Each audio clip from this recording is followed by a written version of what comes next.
অনেকেই দেখেছেন টাকি মাছ। তো টাকি মাছ আপনারা দেখেছেন কালো হয়, একদম কালো মিচমিচে। অনেকের কাছে অনেক খারাপ লাগে মাছটা। তো চলুন আপনাদের একটা টাকি মাছের দেখাই, যেটা আমাদের অ্যাকুরিয়ামে ফিড খাইছে। তো এটা দেখতে কেমন হয়েছে দেখুন। এই টাকি মাছটা আমি ধরছি, তারা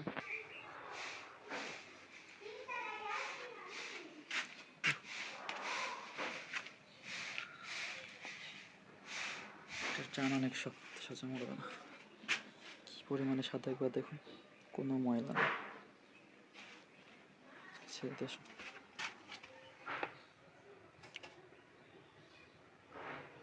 আসছে, কালার অনেক সাদা,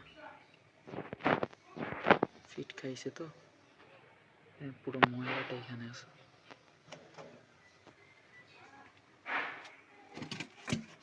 এরকম সারা খুব কম।